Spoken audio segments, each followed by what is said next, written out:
Have you ever been shown the truth, clear as day, but denied it? Like in your heart of hearts, you felt the truth of truths, but it was too big to fit the version of reality you were already committed to. Many people would rather keep the lie alive rather than own truth and experience their desired reality. You see it in politics. You see it in schools. You see it in many institutions. You see it in relationships, families. People would rather keep the lie alive rather than own the truth and experience their desired reality. Like, remember the story about the emperor's new clothes, where he walks around with these fake garments that essentially makes him look naked? Everyone sees the truth, but no one says anything because the cost of seeing clearly requires stepping outside the collective illusion, choosing differently than the group. Here's the truth that most people don't see. You don't see reality as it is. You see it as your identity allows. People love to say, I just want the truth. But that's not actually true. Most people want a version of the truth. You know, like a quarter truth here and there, a half truth everywhere. You know, a truthish reality that doesn't disrupt their current identity, their relationships, or the life they've already built. Why? Because seeing clearly comes at a cost, and your brain knows it. Your brain is wired for survival, not truth, and always takes the path of least resistance. Truth, unfortunately, is an acquired taste. And many people would rather choke on the truth as opposed to accepting it. When truth feels threatening, when it creates an open loop, uncertainty, or discomfort, the brain will fill in the gaps with what's familiar, even if it's wrong, even if it keeps you stuck in an old, undesirable reality. Because familiarity gives the illusion of safety. And this isn't new. Plato described it thousands of years ago in his parable of the cave. He told a story about prisoners chained inside a cave since birth. They couldn't turn their heads. They couldn't even see each other. All they could see were shadows on a wall.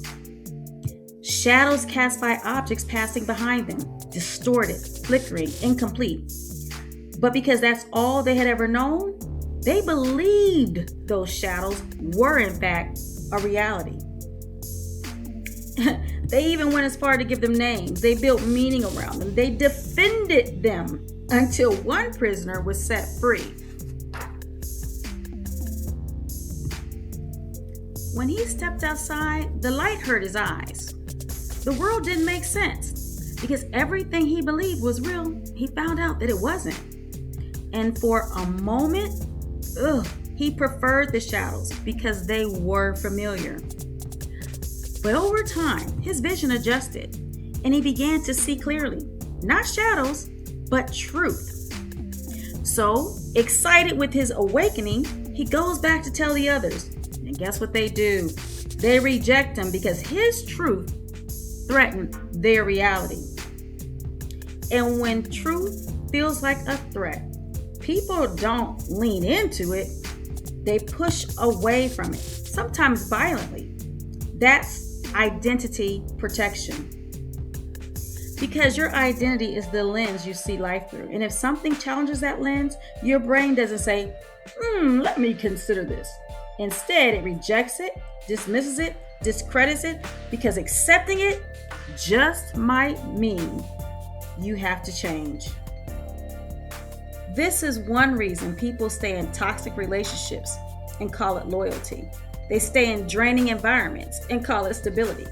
They ignore obvious patterns and call it giving grace. It's not that they don't see. It's that they can't afford to see without becoming someone different. This is why I make it my business to not interfere in friends' relationships, romantic or otherwise, because 9 times out of 10, they will resent me for presenting a truth they are not ready to accept. Because accepting the truth means they have to do something different, something they are not ready to do, and they would rather continue hold the illusion because it seems easier until they realize that it's not. And most people would rather keep the lie alive rather than own truth and experience their desired reality. You don't see what's true. You see what your identity can tolerate. And if your identity is built on fear, familiarity, or survival, then your vision will always be limited to what keeps you safe, not what sets you free. So the real question isn't, what am I seeing? The question is, what am I refusing to see because it would require me to change? Because the moment you truly see, you can't unsee. And once that happens, you have a choice. Return to the shadows or become the version of you who can live in the light of your new desired reality.